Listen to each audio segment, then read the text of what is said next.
Hello students, welcome back to my YouTube channel. मैं शीतल शाहू और आज मैं प्रेजेंट हूँ फिर से एक नए कॉन्सेप्ट के साथ। और आज मैं डिस्कस करने वाला हूँ दो पॉइंट्स को। एक है हमारा ट्रेड डिस्काउंट और दूसरा कैश डिस्काउंट।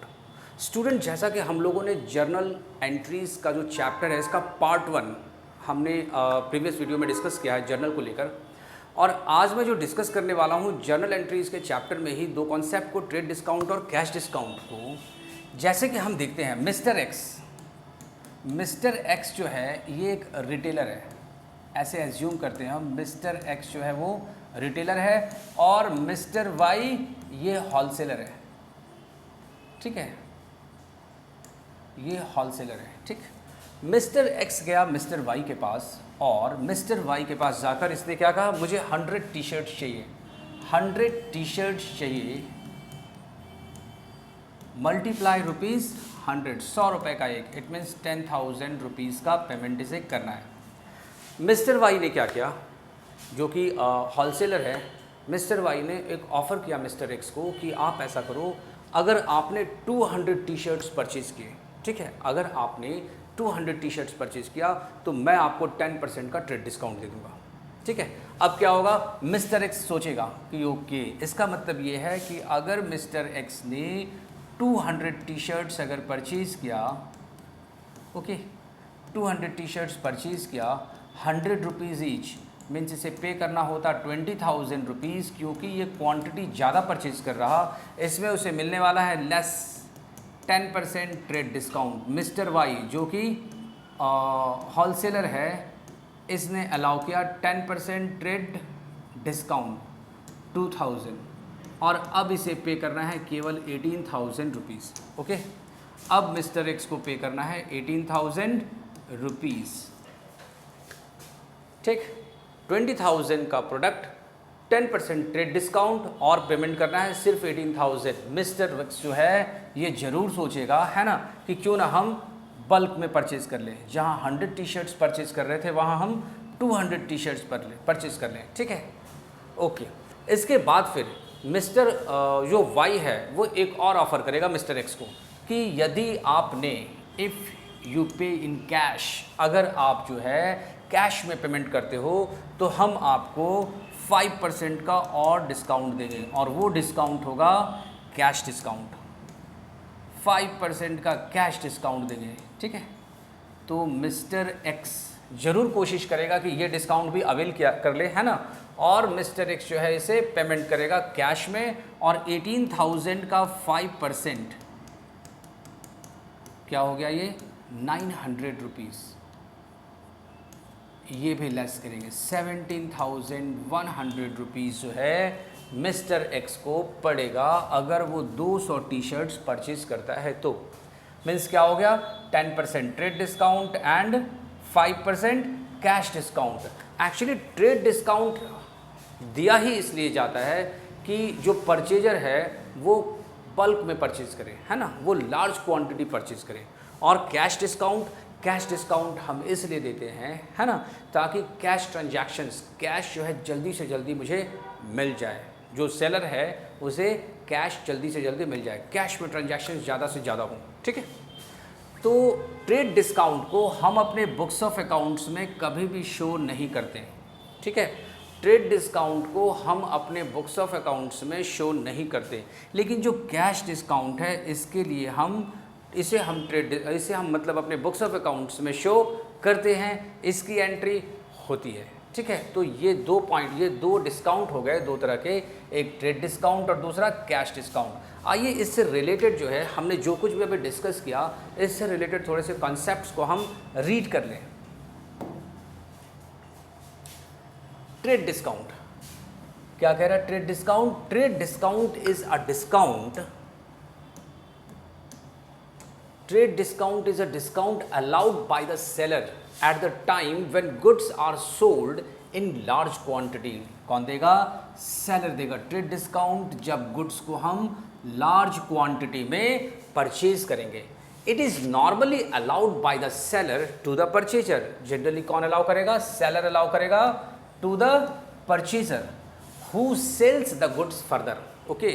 इट मीन्स क्या है, who sells the goods further, ये तो रिटेलर ही कर सकता है। अगर जो है कंज्यूमर को सीधा सेल करेंगे तो कंज्यूमर क्या करेगा, गुड्स को कंज्यूम करेगा। लेकिन जो रिटेलर्स होते हैं, रिटेलर्स क्या करते हैं, परचेज करके लाते हैं और फिर वो फर्दर सेल करते हैं, ठीक है। तो सेलर अलाउ करेगा उस तरह के परचेजर को who sells the goods further, जो आगे फिर इसको सेल करेंगे, है ना। It is deducted in the invoice from list price, और हम ट्रेड डिस्काउंट को हमेशा ही लीस्ट प्राइस से माइनस करते हैं, ठीक। Trade discount is not recorded in the books, अभी अभी मैंने कहा है ना, हम ट्रेड डिस्काउंट को अपने बुक्स ऑफ अकाउंट्स में रिकॉर्ड नहीं करते हैं separately. Sale is recorded at the net value, हम क्या करते हैं, सेल्स को रिकॉर्ड करते हैं हमेशा नेट वैल्यू पर, that is sales price less trade discount. Okay students, ये हो गया हमारा ट्रेड डिस्काउंट से रिलेटेड थोड़ा सा कॉन्सेप्ट जो मैंने अभी डिस्कस किया। इसके बाद फिर हम देखेंगे कैश डिस्काउंट। कैश डिस्काउंट में क्या है,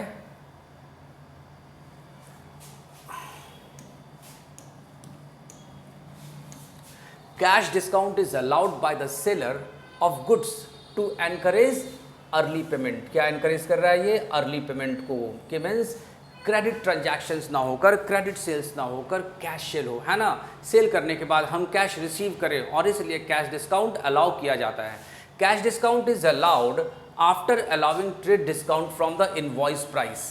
देखिए ये लाइन क्या कह रहा है कि अगर कभी भी हमारे क्वेश्चन में अगर ट्रेड डिस्काउंट और कैश डिस्काउंट ये दोनों ही गिवन हो, तो हम पहले ट्रेड डिस्काउंट लेस करेंगे, और ट्रेड डिस्काउंट लेस करने के बाद हम उसके बाद फिर कैश डिस्काउंट जो है वो अलाउ करते हैं, ठीक है। पहले ट्रेड डिस्काउंट और उसके बाद फिर कैश डिस्काउंट। और इसकी अकाउंटिंग कैसे होगी, अकाउंटिंग फॉर कैश डिस्काउंट की, when cash discount is received, जब हम कैश डिस्काउंट रिसीव करते हैं उस समय एंट्री क्या होगी, हमारी एंट्री होगी creditors account debit to cash और bank account to discount received account, ठीक है। और इसके बाद फिर अगर हमने डिस्काउंट अलाउ किया, है ना, अगर हमने कैश डिस्काउंट अलाउ किया तो क्या हो गया, ये मेरे खर्चे हो गए, एक्सपेंस हो गया, यहाँ एंट्री होगी कैश और bank account debit discount allowed account debit to debtors account, ठीक है। और इसमें एक पॉइंट नीचे मैंने छोटा सा डाल रखा है कि पॉसिबिलिटी ऑफ बैड डेट्स, जो कैश डिस्काउंट जो है वो क्या करता है, बैड डेट्स की पॉसिबिलिटी को रिड्यूस करता है ना। The possibility of bad debts is reduced for the seller. Okay, तो ये हो गया हमारा कैश डिस्काउंट और ट्रेड डिस्काउंट से रिलेटेड कॉन्सेप्ट्स। अब हम एक क्वेश्चंस करेंगे, ठीक है। हमारे पास एक क्वेश्चन भी है आपके लिए, आइए क्वेश्चन देखते हैं। क्वेश्चन नंबर है 4, क्वेश्चन नंबर है 4 टी.एस. ग्रेवाल की बुक से, और चैप्टर नंबर 8 पास नेसेसरी जर्नल एंट्रीज। क्वेश्चन कह रहा है हमसे कि आप जर्नल एंट्री पास करो फॉर द फॉलोइंग ट्रांजैक्शंस, ठीक है। तो हम सीधा जो है इस क्वेश्चन को सॉल्व करना स्टार्ट करते हैं। आइए, रीड करने के बजाय हम सीधा सॉल्व करते हैं। सबसे पहले हम क्या करेंगे, जर्नल का फॉर्मेट जो है वो ओपन करेंगे। प्रीवियस वीडियो में हमने जर्नल के फॉर्मेट पर भी डिस्कशन किया है, और जर्नल के बारे में थोड़ा सा थ्योरेटिकल कॉन्सेप्ट भी हमने डिस्कस किया है। तो सबसे जो पहला कॉलम होगा वो होगा डेट का, डेट, फिर पर्टिकुलर्स, फिर LF, फिर debit and credit, debit and credit, ठीक है। क्या है इसमें, 2023, और ये है अप्रैल 5, पहला ट्रांजैक्शन। फर्स्ट ट्रांजैक्शन कह रहा है paid salaries ₹30,000, rent ₹10,000, wages ₹8,000 by cheque. Student, कभी भी कोई भी बिजनेस ट्रांजैक्शन में, ठीक है, अगर दो अकाउंट इन्वॉल्व है, अगर सिर्फ दो अकाउंट इन्वॉल्व है, एक डेबिट दूसरा क्रेडिट, तो हम इसे कहेंगे ये क्या है, ये सिंपल एंट्री है, ठीक है। लेकिन अगर किसी बिजनेस ट्रांजैक्शन में दो से ज़्यादा अकाउंट इन्वॉल्व है, ठीक है, तो उस सिचुएशन में हम इसे कहते हैं कंपाउंड एंट्रीज, ठीक है। क्या कहते हैं, कंपाउंड एंट्रीज, जैसे यहाँ पर है ना, पेड सैलरी। अगर मैं केवल लिखता salary account debit to cash तो ये सिंपल एंट्री होता। अगर मैं लिखता rent account debit to cash, simple entry होता। Wages account debit to cash, simple entry होता। लेकिन मैं यहाँ पर सिंपल एंट्री ना लिखकर यहाँ पर मैं कंपाउंड एंट्री लिखने जा रहा हूँ, और ये एंट्री होगा अप्रैल 5 का salaries account debit, salaries account debit, rent account debit, wages account debit to cash. Actually ये तीनों जो है वो एक्सपेंस है, और जब भी एक्सपेंस इंक्रीज होता है तो हम उसे डेबिट करते हैं, और cash asset decrease credit. Cash हमारा जो है वो एसेट नेचर का है, कैश नहीं सॉरी चेक से पेमेंट कर रहा है। Paid salaries rent and wages by cheque, तो हम क्या करेंगे, इसे चेक से पेमेंट करेंगे। और जब भी चेक से कोई ट्रांजैक्शन पे होगा या चेक हम रिसीव करेंगे, हम हमेशा वहाँ पर बैंक अकाउंट मेंटेन करते हैं। और ऐसा इसलिए क्योंकि अगर सपोज मैंने किसी को चेक दिया है ना, तो वो चेक ले जाकर सीधा बैंक में सबमिट करेगा। किसी ने मुझे चेक से पेमेंट किया, मैंने किसी से चेक रिसीव किया, तो वो चेक मेरे लिए तब तक किसी काम का नहीं है जब तक वो बैंक में जाएगा नहीं एंड कैश होने के लिए। इट मीन्स जब भी चेक से कोई ट्रांजैक्शन हो, हम हमेशा बैंक अकाउंट जो है वो मेंटेन करेंगे। 30,000 की सैलरी और 10,000 का रेंट और क्या है 8,000 का वेजेस, और टोटल हो गया 30 + 10 40 + 8 48,000 रुपीज़। यहाँ हम नरेशन लिखेंगे, being salaries rent and wages paid by cheque, paid by cheque. ठीक है, ये हो गया हमारा पहला बिजनेस ट्रांजैक्शन, हमने जिसे रिकॉर्ड किया। ठीक है, और ये क्या है, यहाँ पर 2 से ज़्यादा जो है वो अकाउंट इन्वॉल्व है। 3 अकाउंट डेबिट है और 1 अकाउंट क्रेडिट है। मीन्स ये हो गया compound journal entry. Okay, compound journal entry.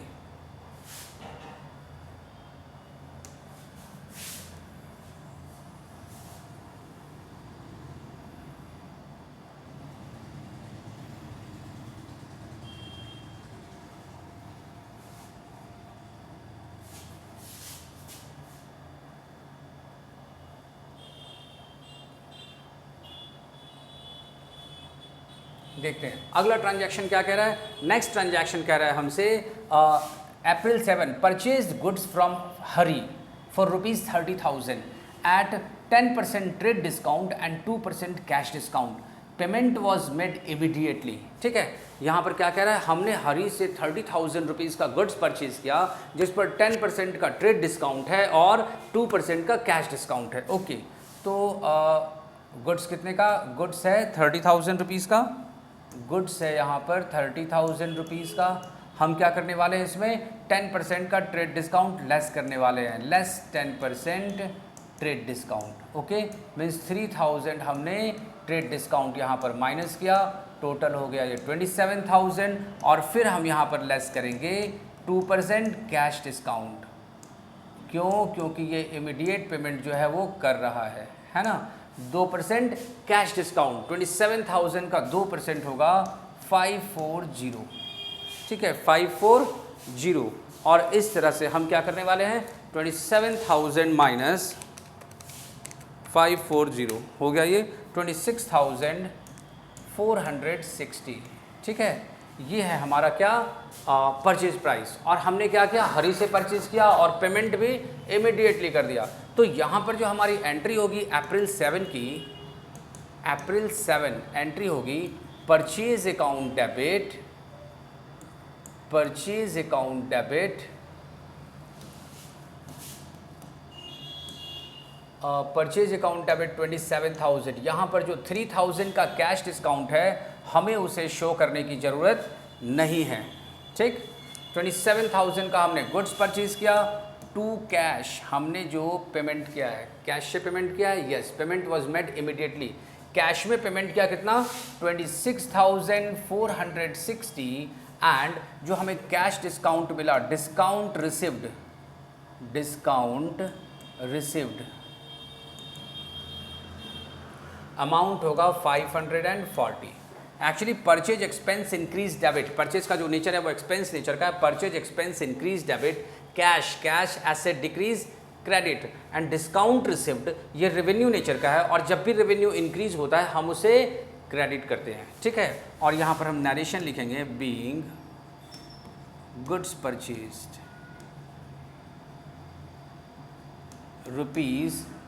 ₹26,460 after 10% trade discount and 2% cash discount. Okay, अगला ट्रांजैक्शन देखते हैं। नेक्स्ट ट्रांजैक्शन है April 15 paid to Raju ₹5,000 in cash and ₹7,000 by cheque. Okay, क्या करने वाले हैं? मैं अप्रैल 15 को, अप्रैल 15 हमने राजू को चेक से, राजू को कैश पेमेंट किया 5,000 और चेक से पेमेंट किया 7,000 रुपीज़ का। यहाँ हम एंट्री लिखेंगे, Raju account debit to cash. Raju को हमने कैश पेमेंट किया 5,000 rupees, cash asset decrease credit, है ना। और चेक से पेमेंट किया 7,000 to bank, bank asset decrease credit 7,000। और राजू जरूर ये हमारा लाइबिलिटी रहा होगा, तभी तो हमने इसको पेमेंट किया 12,000 से ये लाइबिलिटी रहा होगा। हमने इसको क्या किया, 5,000 कैश में पेमेंट कर दिया और 7,000 चेक से पेमेंट कर दिया। और फिर यहाँ जो नरेशन लिखेंगे वो होगा, being paid to Raju in cash ₹5,000 and in cheque ₹7,000। ये हो गया हमारा नरेशन कंप्लीट, ठीक है। नेक्स्ट ट्रांजैक्शन क्या कह रहा है हमारा? हमारा जो नेक्स्ट ट्रांजैक्शन है वो हमसे कह रहा है,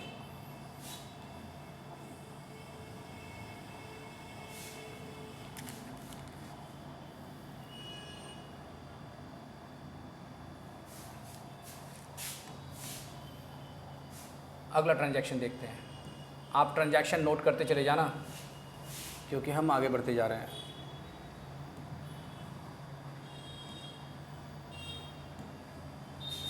अगला ट्रांजैक्शन है 18 अप्रैल का। 18 अप्रैल को कह रहा है, goods sold to Roma for ₹5,000 at 20% trade discount and 3% cash discount.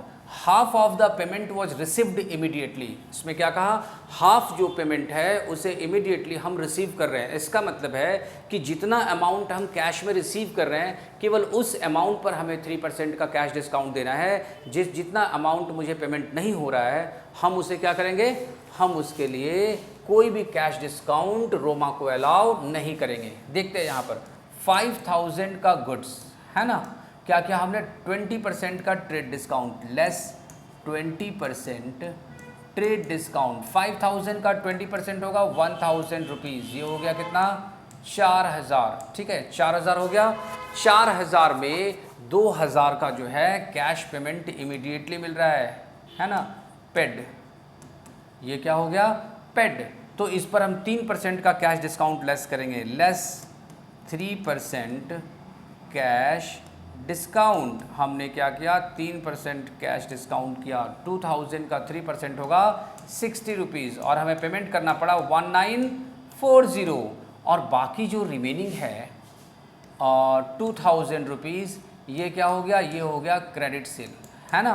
Credit sale के लिए हम रोमा को डेबिट कर देंगे, ठीक है।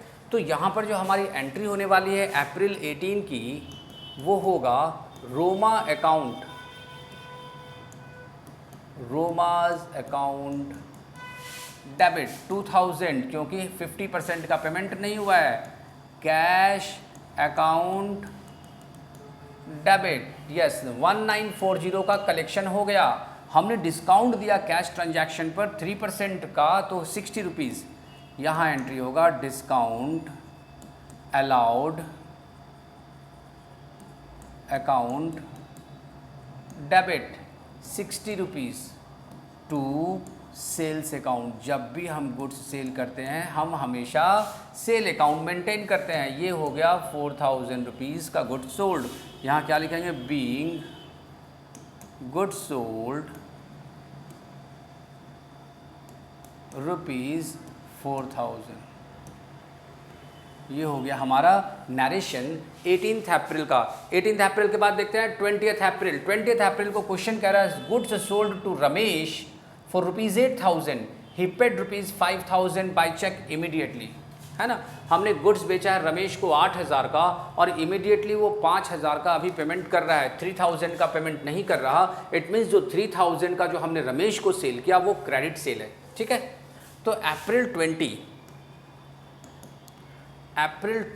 यहाँ मैं मेंटेन करूँगा चेक से पेमेंट हो रहा है तो बैंक अकाउंट डेबिट, पैसा आ रहा है, चेक आ रहा है, बैंक अकाउंट डेबिट 5000 का इमीडिएट पेमेंट मिस्टर रमेश ने किया और 3000 का नहीं किया तो उसके लिए हम क्या करेंगे, रमेश अकाउंट डेबिट 3000, उसके लिए हमने रमेश को डेबिट कर दिया। और नीचे क्या लिखेंगे, टू सेल्स अकाउंट, है ना, कितने का, 8000 का हमने रमेश को बेचा। यहाँ लिखेंगे हम narration being goods sold rupees 8000। समझ में आई बात, ये क्लियर है। अगला ट्रांजैक्शन क्या कह रहा है, नेक्स्ट कह रहा है ये 25 April 25, additional capital introduced in cash 10,000 and delivery van, personal asset है ये 50,000 का, है ना। एडिशनल कैपिटल इंट्रोड्यूस्ड, कैश ला रहा है 10,000 रुपये और डिलीवरी वैन जो कि ओनर का, बिजनेसमैन का जो है उसका पर्सनल प्रॉपर्टी है, पर्सनल एसेट है, उसे भी वो बिजनेस में इंट्रोड्यूस कर रहा। मतलब जो पर्सनल वैन है वो आ रहा है बिजनेस में, ये एडिशनल कैपिटल के तौर पे आएगा। और जो कैश अलग से इंट्रोड्यूस कर रहा है एडिशनल कैपिटल के तौर पे, इसकी वजह से भी हमारा जो कैपिटल है वो इंक्रीज करेगा, है ना। तो आगे बढ़ते हैं हम।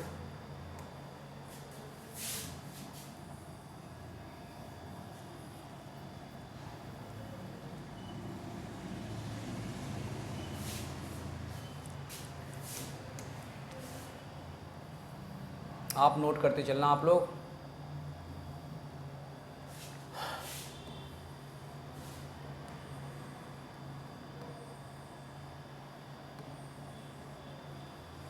अप्रैल 25 एडिशनल कैपिटल इंट्रोड्यूस्ड, क्या करेंगे हम, कैश अकाउंट डेबिट 10,000 का कैश और डिलीवरी वैन, ये अब बिजनेस का एसेट हो गया, क्योंकि पहले कभी ये डिलीवरी वैन पर्सनल एसेट था ओनर का, अब क्या हो गया ये, अब ये बिजनेस का एसेट हो गया। तो हमने यहाँ पर delivery van account debit 50,000 rupees किया और टू कैपिटल, क्योंकि हमारा कैपिटल इंक्रीज़ कर रहा है, हम लोगों ने पढ़ा है कैपिटल इंक्रीज क्रेडिट, तो टोटल एडिशनल कैपिटल 60,000 रुपीज़ हमने क्रेडिट साइड में रिकॉर्ड किया। और इसका नरेशन लिखेंगे, being additional capital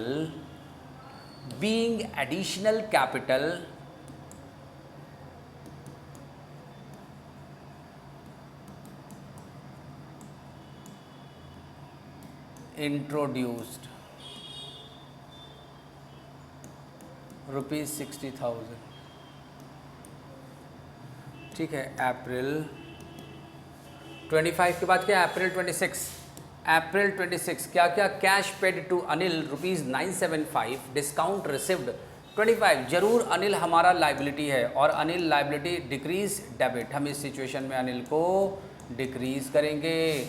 Anil account debit कितने से, 1000, क्यों, टू कैश, बिजनेसमैन ने, मैंने क्या किया, कैश पेमेंट किया 975 का और डिस्काउंट रिसीव किया। स्टूडेंट ध्यान रखना, जब भी हम डिस्काउंट रिसीव करते हैं ये हमारा रेवेन्यू होता है और जब भी हम डिस्काउंट अलाउ करते हैं वो हमारा एक्सपेंस होता है, ठीक है। तो यहाँ क्या लिखेंगे हम, बीइंग पेड टू अनिल, ठीक है। इसके बाद फिर अप्रैल 26 के बाद अप्रैल 30 क्या कह रहा है, paid Raju ₹1000 in cash and ₹2000 by cheque. Again हम राजू को पे करने जा रहे हैं अप्रैल 30 को, और अप्रैल 30 को है फिर से मैंने राजू को एक बार डेबिट किया, Raju account debit to cash account और टू चेक। चेक का मतलब हो गया बैंक अकाउंट, हम का जाकर मेंटेन करेंगे यहाँ पर। और क्या हो गया, कैश, कैश का पेमेंट किया हमने राजू को 1000 का, चेक से पेमेंट किया 2000 का, टोटल राजू जो है डेबिट होगा 3000 रुपीज़। और इस तरह से ये ट्रांजैक्शन भी हमने रिकॉर्ड कर दिया। ठीक है, अब इसके बाद इसका नरेशन में पहले लिख दूँ, being paid to Raju, being paid to Raju ₹3000।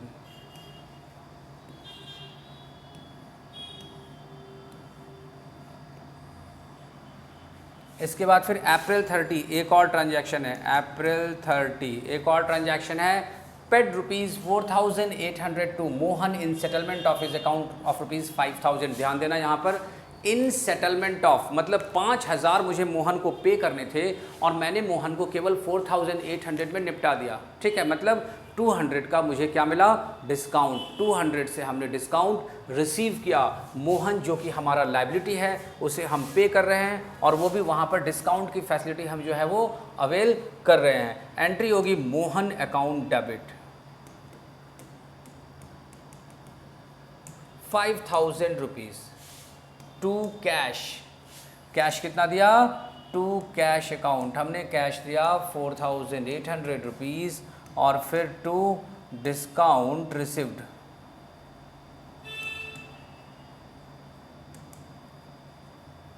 200। ठीक है, और इसका हम नरेशन क्या लिखेंगे, इसका हम नरेशन लिखेंगे बीइंग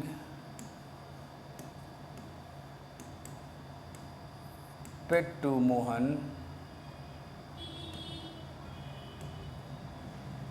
इन कैश। ठीक है, और इस तरह से जो है हमारा इस क्वेश्चन का सॉल्यूशन कवर हो गया। ठीक है, तो स्टूडेंट आज का वीडियो जो है हम यही रोकेंगे और उम्मीद करते हैं कि आपको बहुत ही अच्छे तरीके से इस क्वेश्चन के सॉल्यूशन को समझ में आया होगा आपको, और जो हमने ट्रेड डिस्काउंट और कैश डिस्काउंट से रिलेटेड कॉन्सेप्ट को समझने की कोशिश किया, हम लोगों ने डिस्कस किया, वो भी आपको बहुत ही अच्छी तरीके से समझ में आया होगा। ठीक है, तो जर्नल का जो सेकंड पार्ट वीडियो का है वो आज हम लोग यहाँ पर फिनिश करते हैं। जर्नल का जो तीसरा पार्ट होगा वो जल्दी आएगा हमारा वीडियो। ठीक है, तब तक के लिए आप प्रैक्टिस करते रहो। अगर आप हमारे चैनल पे नए हो तो हमारे चैनल को सब्सक्राइब करो और कमेंट सेक्शन में जाकर जो कुछ भी डाउट्स होता है आप मुझसे पूछ सकते हो। ठीक है, मिलते हैं नेक्स्ट वीडियो में, तब तक के लिए थैंक यू।